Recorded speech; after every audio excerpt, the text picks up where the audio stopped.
Hello, it is lovely to see you all, lovely to be with you all today. I hope you are all well. Are you well? Good, I'm glad Sid's well today. Okay, and this morning we're going to... it's been interrupted already. What's the matter, Sid? You've got something to show me, have you? Okay, what is it? Oh, Sid, what have you got? Open it and find out. Oh, okay. You're not sure how you feel about it? Oh, okay, well let's have a look then. Oh, it's upside down. It says, Dear Sid, it's a letter. You have been chosen to make a speech. Wow, Sid, that's exciting. A speech to other puppets about how to skateboard. Sid, what's the matter? What do you mean you can't do that? It also says at the bottom, please let us know if you accept. What's the matter, Sid? He says he can't do it. Why can't you do it? Because you're not good enough. What do you mean you're not good enough? He says he doesn't think it's for him. It just isn't something that he thinks that he can do. Sid, you know, we're all face challenges and we all have things that we think that we can't do. And sometimes you just have to have a good go at things and see if you can do them. No. Oh dear. I wonder if you've ever struggled to do something and you thought that you couldn't do it. Do you know, I know quite a few people in the Bible that thought that they couldn't do something. What's the matter? Sid says that he thought all the people in the Bible were superheroes. No, Sid, they're ordinary people just like you and me. He says he's not ordinary. Well, we're all special and unique and different, but we are all ordinary as well. None of us are superheroes. None of us are anything better than anybody else. Sid says, but surely the people in the Bible are chosen because they are really special. Well, they are special and they have done amazing things. But actually, some of the people that God chose and used in his Bible, they were just people. And they had fears. Yeah, they did. Sid says, like who?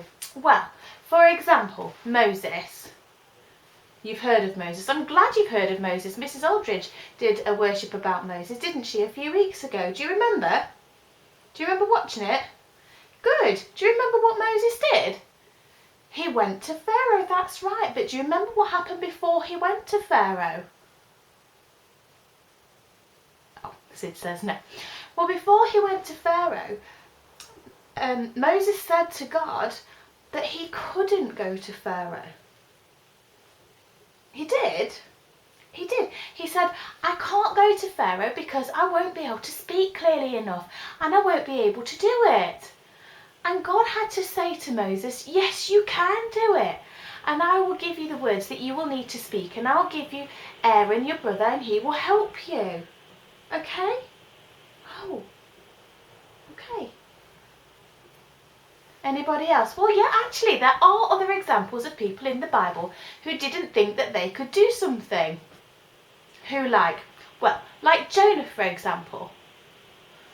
What did Jonah do? Well, you remember the story about Jonah in the whale's tummy? Well, the reason that Jonah was in the whale's tummy was because God asked him to visit the city of Nineveh. And Jonah said, no. What do I mean he said no? Well, exactly that. He said to God, no. And rather than going to the city of Nineveh, he ran in the opposite direction. I know, shocking, isn't it? He ran in the other direction, and it wasn't until he'd ended up inside the whale's tummy, or the big fish's tummy, that he changed his mind and decided then to go to Nineveh and do what God asked him to do. Anybody else? Well, actually, there are examples of other people. Elijah, for example. No, I don't mean my Elijah. No, Elijah from the Bible. What did he do? Well, I'm glad you asked. Elijah had just been on Mount Carmel. He'd performed the most amazing, enormous miracle. He had lots and lots of other people on the mount with him, and he told them that if their God could burn up their offering, because they worshipped a god called Baal, and if they could burn up their offering, then their gods must be right. And if his God, the God of Israel, the God that we celebrate, if he could burn up the offering, then it must be true that it was their God. So he wet his offering and covered it in water and then prayed, and God burnt up the offering. But then he had a massive attack of the nerves, and he ended up running away and hiding in a cave. And God met him at the cave, and he said to him, "Elijah, what are you doing here?" And Elijah answered him and said what he wanted to say to God. And then God said to him again, "No, Elijah, what are you doing here?" Because Elijah hadn't done what God was expecting him to do.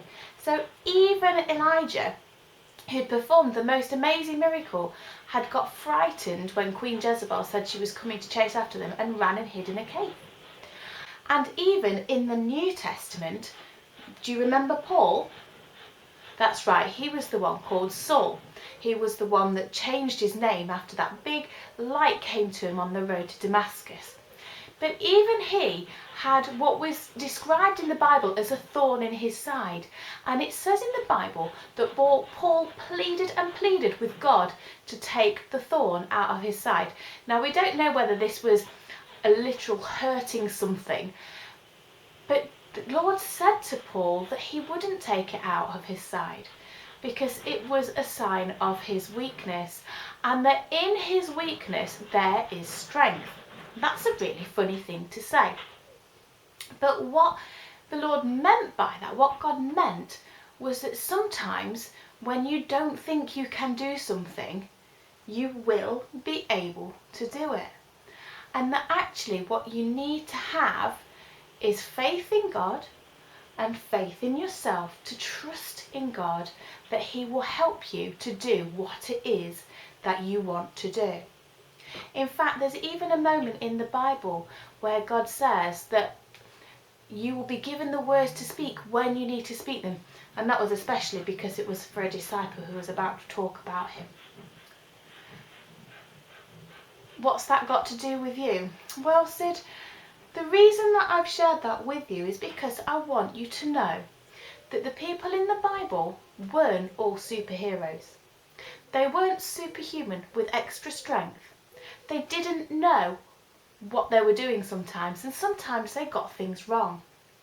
You don't need to worry that you won't be as good as somebody else. You don't need to worry that what you do won't be good enough. You just need to have some self-belief and the confidence to have a go at doing it.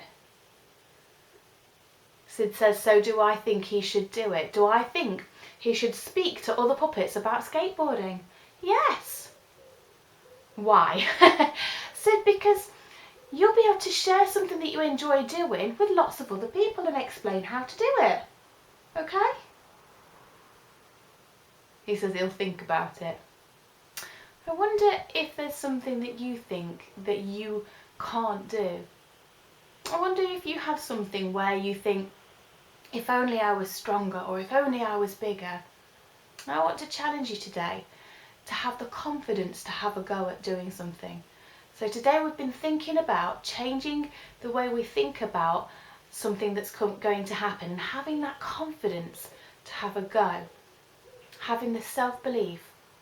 And for those of you that want to, you can always ask God to give you that strength, to give you that belief and that confidence that you can do it. I don't know what it will be. Maybe it's to do with going to secondary school. Maybe you're worried and you just need to pray for the strength and the courage. Maybe it's about learning a new skill or doing something exciting. I can't wait to find out what it is about. But now let's end with a prayer. So if you just pop your hands together and we'll light our candle as we think about those things that we find it hard to do.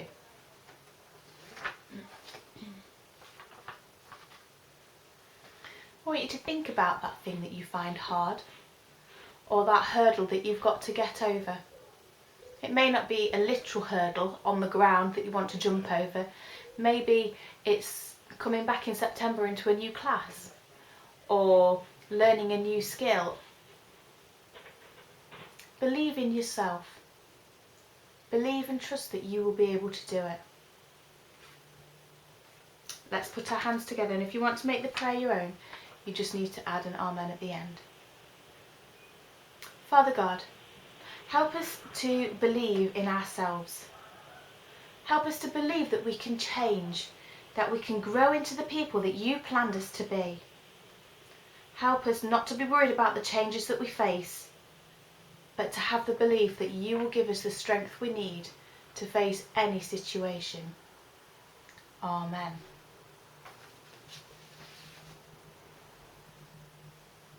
Okay. Have the courage to have a go at doing something, whether it's standing up in front of your friends or telling them something about you or something else. Have the courage to do it.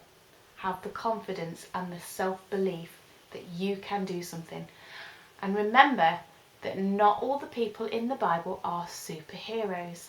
They were ordinary people, and God can use ordinary people like Sid, like you and me, to do extraordinary things. Have a great week, and I will see you next time. And so will Sid. Bye for now.